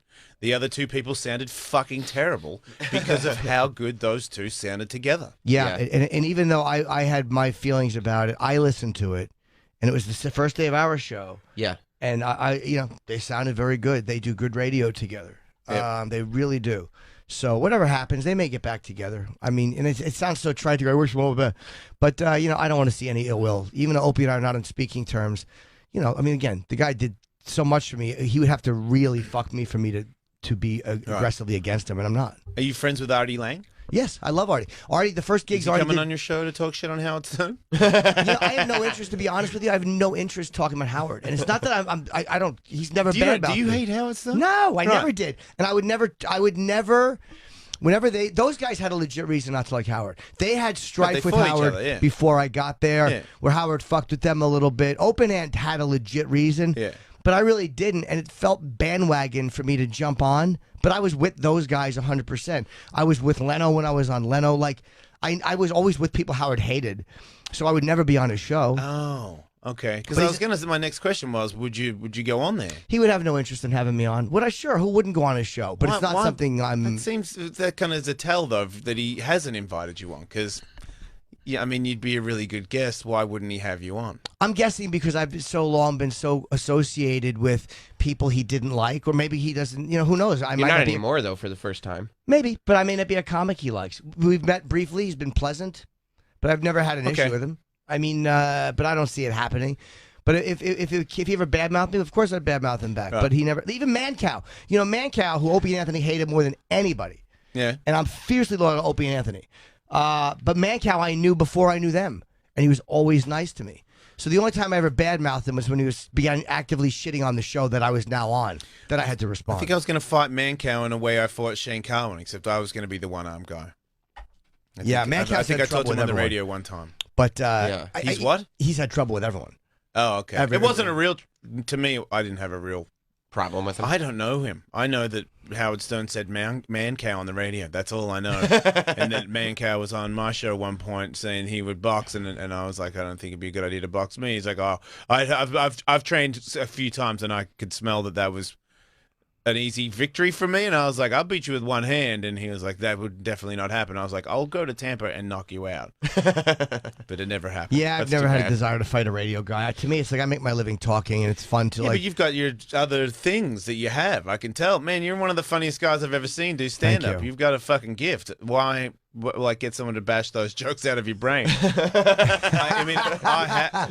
My gift is to, I can take a shot. I'm not very good at fighting, but I can be, it's like, hey, radio skateboard guy that can fight with real fighters. And, like, I did get smacked in the head by a dude that hits real hard, and I'm all right. Yeah. But not everybody else would be all right. So But that's everybody's fear, though, too. I kind of wish I had the ability to do that, because it's like nobody wants to get into a fist fight unless you have to, and usually it doesn't. But then again, I'd be the one guy who fucking just talks wrong shit in front of a restaurant, and my head hits a brick, and then I'm shitting That's into a it, bag right. forever. You It's like- realize that's what Ellis Mania was about, was to get people that can't fight to have a fight. Because it was like Fight Club. When Fight Club first Right. came out, there was a piece of reality in that movie. If you are planning on fighting someone, because it's different. Someone pushes you at a bar and then you have a fight. You weren't aware that it was going to happen until it starts happening. That's right. When you have 2 months to know that it's going to happen and you know who it's going to happen with, it's a head fuck. Yeah. You really and to train your whole life, because that's what you should do if you're gonna have a real fight. But instead, to just be a normal Joe and I'll hook you up with a fight. I'll put big gloves on and headgear, but you're still gonna get sucked in the face. You're not gonna get knocked down. Your head's not gonna hit a brick. So and we'll stop it if you get rocked. But you're gonna have a real fight in a particular, like at this date with this guy. It is a win or lose, life-changing experience. And the worst fear is you're going to be humiliated. To me, it's like the humiliation of losing in front of people. That's your ego, because I Yeah. notice when I have celebrities or athletes that are in Ellis Mania, it's way harder to get them to fight than it is for normal people, because they're like, if I get beat, you don't know me. Like, I got beat by Jim beat Jack. Who fucking cares? Right. But if it's like Pierre Luke's, like this pro skateboarder I know, I'm out of shape. I have not trained right now. And I'm like, dude, you're a fucking skateboarder. Like, if you lose, who gives a shit? Right. Where Brian Deegan fought Dave Mirra, those dudes trained out of, like, as hard as anybody has trained in an MMA fight in the history of the world. Right. They put on a show where they looked like real fighters because they gave it everything. They could not lose. The Sam Shocker, how could you let her win? I'm like, I asked the other MMA guys to judge a fight, but I did better. I'm like, oh, I'm so sorry. Yeah, these two 5'1", 105-pound women. Who were models and TV personalities. hosts. But it's everything to them. Right. I fucking killed one of them by I let UFC people judge the fight, and they gave it to Kenda, and Sam was mentally disturbed over it for weeks. Like, Yeah. what the fuck have you done to me? And I'm like, it's not a real. I mean, You're just putting on a silly show. you did an awesome job. Yeah. And the money went to charity because of what an awesome job you did. That's the end of it. Like, but I do get, like, I have the ego. Shane Carwin beat me, and I'm like, man, I didn't want to win. If you win, it's like you beat a dude with one arm. Right. I'm like, even if he's 300 pounds, you're still one arm. You're still upset that you didn't get your shots in. I didn't do good enough. Yeah. I only landed like a couple shots. In the Yeah. first round, I landed like 5 punches. It's terrible. But I Right. doubt he hit as hard as he could either. Like I saw the punch he hit. He's hit. He didn't wind up. But if he was throwing, if he was fighting you the way he would fight Cain Velasquez, like he would have really hurt you. And it's like you didn't get in the shots, you didn't, and because you didn't, he probably hit you as hard as he had to hit you, but he didn't hit you as hard as he could. He's a big motherfucker, man. Yeah. Yeah, I'm happy to be alive. Yeah, Shane's. It was a great. I made it on World Star. Yeah, I saw that. Mission accomplished. Yeah, you know? I've been on World Star once, but it was for a Chip Chipperson video that Anthony shot in 2012. And listening to black people talk about Chip Chipperson is probably the highlight of my career. Reading the way they spoke about this asshole character. Chip Chipperson is your character, right? Yeah, it's just ridiculous. But it's the only time I've ever been on World Star. And you felt good about it, right? Amazing. Yeah. Oh, Fucking great. Somebody called me. Was like, dude, you're almost up to 1 million hits on World Star. And I'm like, fuck yeah. Jim has no control over his characters, though. Like, They just come. Yeah, but they do. It's in his personal life. It's in like flying here the whole way. Chip was just sitting there next to me on the plane. It's fun. It just kind of keeps me from getting. I don't know what I'd be doing if I had love in my life. I probably wouldn't ever do them again. Like as soon as I start, I'm at a point now where I Wish you had kind of love want in to your date life. somebody because I've been single for so long. So you do want to date somebody. I was going to say, you do. Absolutely. So you got to stop fucking hookers, or at least talking about it on the radio. But you know, Or you got to start dating a hooker. but you know that well, Which hookers- could happen. No, course. I've been in love with a hooker before. it's funny. That's kind of why, like the girls I've paid, and again because of all this sex trafficking shit, it's been very few and far between. Yep. Because it freaks me out so much to think that someone could have that. I have to like know as much as I can possibly know that that's not the situation. I don't. Hey, look, someone wants to make extra money. You're a free thinker. You're welcome to do that. Yep. Right, But you I want wanna- ethical, free-range I prostitutes. want to know that it's somebody who's like, hey, you know what, man? I'm just making some extra money to pay for school or whatever. Fine, you can do it. But It's I don't not want even about that. Just love, man. Like have a love in your life that loves you. Like there's, you know what I mean? Like look, I love having sex all the time. I'm allowed to. Katie lets me go. I can do anything I want with anybody. And the more it's funny, the more I'm allowed to do that, the less inclined I am to do it. Because half the high is being sneaky sometimes. Half the high is sneaking around. And when you don't maybe. have to sneak around. I like secrets. I like fucking secrets. Dirty Yeah, little secrets. As soon as a girl wants to fuck me, I'm like, all right, nice knowing you. Really? Not always, but I mean, I was you know, gonna say that's a dangerous thing to have in your pocket. You want to lose that one for sure. yeah, I like secrets. See, I think there's a time you got to get it out. That's my thing as well. I don't know how much time I'm going to be here, and I don't want to have anything a stone that hasn't been unturned. I want to know everything about myself, and I'm like, I'm really into fucking like that. Then I really want to fuck like that. What if I had more pussies and more dicks involved in it? Because I never know until I've had. I'm like, oh, that might be too many pussies, too many dicks. Right. Until I get to too many pussies and too many dicks, then it's just tons of pussies and tons of dicks. You got to know what the number is. Yeah, I've Of always dicks wanted and to tensum. pussies. That's the thing that I made a joke about, but I wasn't joking. I wanted to have 9 girls, and I wanted to have like dildos on my knees and shit. Right. And I just wanted to have 9 girls fucking me at the same time, just fucking, and then at the very end, I'm like, I'm gonna do a giant cum thing, and everybody get in line or on a carousel, and make sure that the cum gets on everybody, and that's it. You know what I mean? Like I'm done. Did you ever get to do that? No. I just want to fuck one girl while she tells me how much she'd rather be fucking someone else. That's all I need. That could be arranged. Yeah, just one girl who will just tell me how it's not enough and it's not good enough and she'd rather be fucking some little weird. I'm all about the mental. The little humiliation straightens me right out. Have you ever done bondage or any of that stuff? Not big on it. I like my hands Have you ever free. done it? A little bit.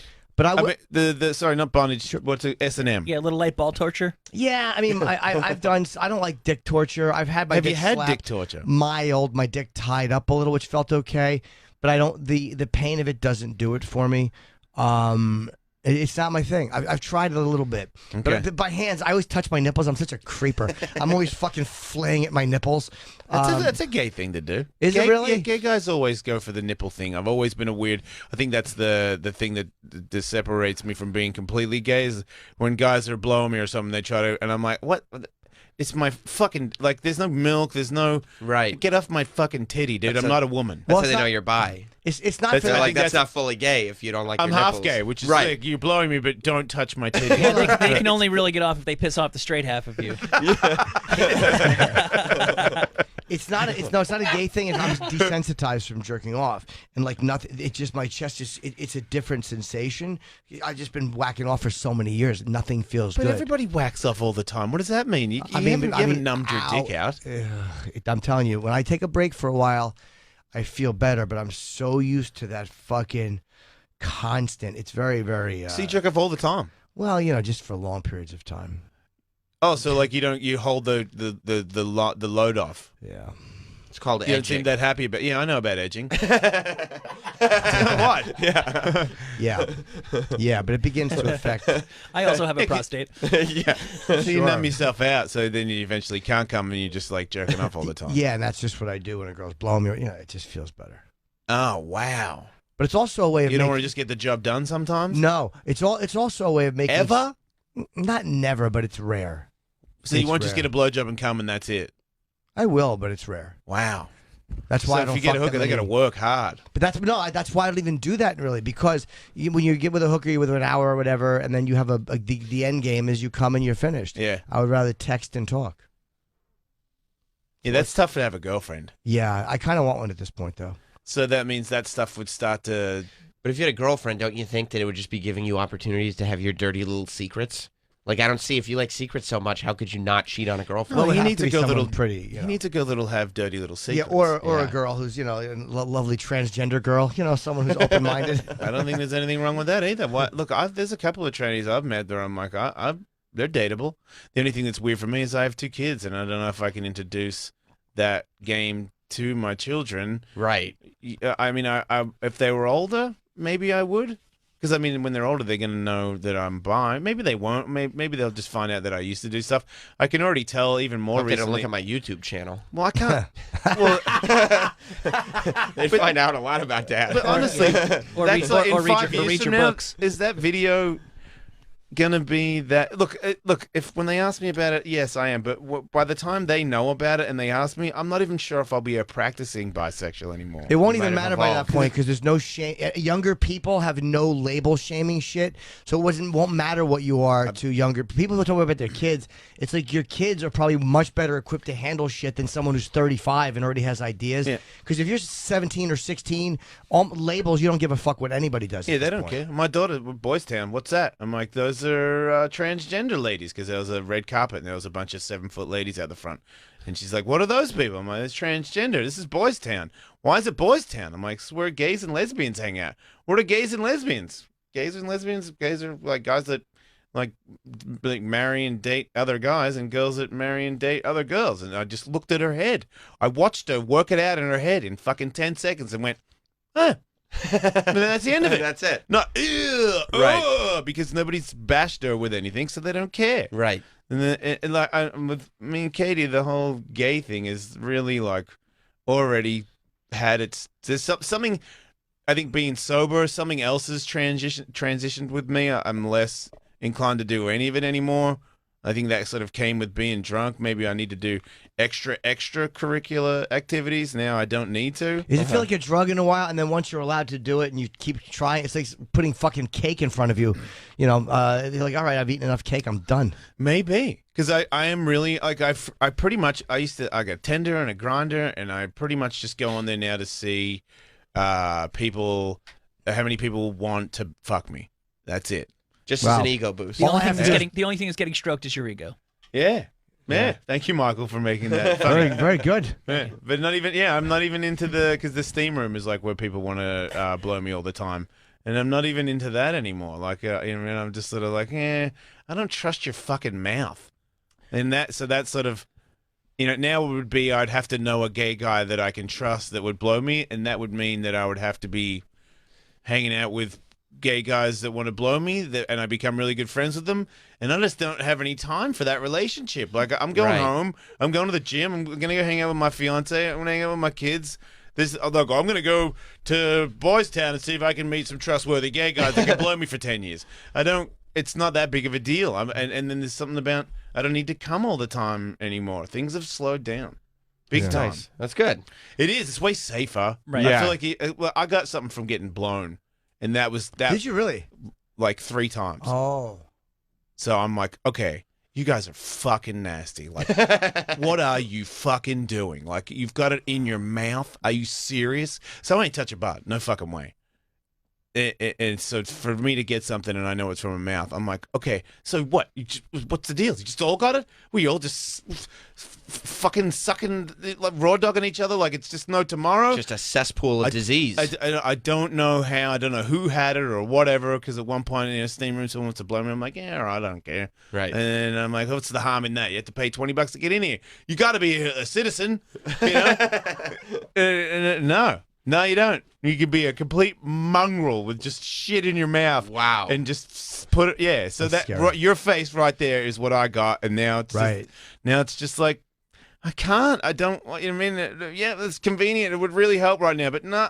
I'm such a buzzkill in a steam room. I really am a conservative in a steam room, because once in a while you'll see guys they're very mellow about it because it's a gym, but I got my fucking lower towel on. I keep one over my shoulders. Yeah. I give off no vibes in the steam room. I want no mixed signals.